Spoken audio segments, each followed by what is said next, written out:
Salam herkese.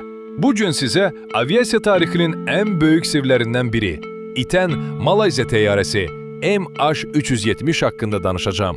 8 Mart 2014 yıl.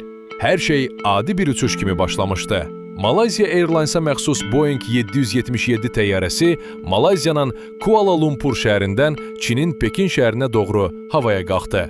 Təyyarənin göyərtəsində 239 nəfər, sərnişinlər və ekipaj üzvləri var idi.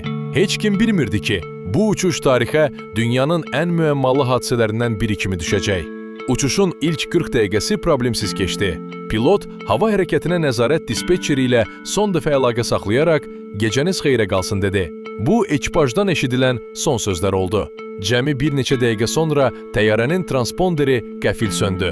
Radar ekranlarında görünməz oldu. Əvvəlcə bunun texniki nasazlıq olduğu düşünüldü.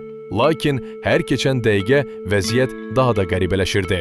Hərbi radarlar sonradan göstərdi ki, təyyarə istiqamətini dəyişərək geri dönmüş və Malay yarımadasının üzərindən keçərək Hind okeanına doğru uçmuşdu. Ancaq bunun niyə edildiyini bugünə qədər heç kim dəqiq bilmir. Dünyanın onlarla ölkəsi tarixdə görülməmiş axtarış əməliyyatına başladı. Təyyarəni tapmaq üçün hərbi gəmilər, təyyarələr, peyklər və sualtı robotlar cəlb edildi. Minlərlə kvadrat kilometr ərazi araşdırıldı. Buna baxmayaraq MH370 sanki yer üzündən silinmişdi. Aylar sonra peyk məlumatları göstərdi ki, təyyarə saatlarla Hind okeanı üzərində uçduqdan sonra yanacağı bitib və okeana düşüb. Lakin qəzanın dəqiq yeri müəyyən edilə bilmədi.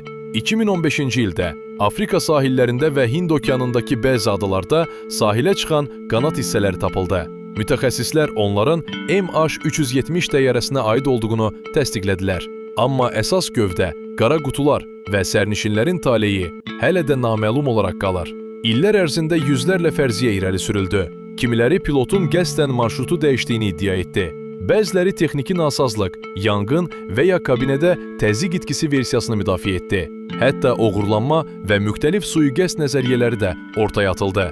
Ancaq bu ehtimalların heç biri qəti şəkildə sübuta yetirilmədi.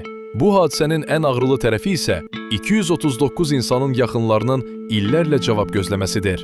Onlar hələ də sevdiklərinin başına nə gəldiyini öyrənə bilməyiblər.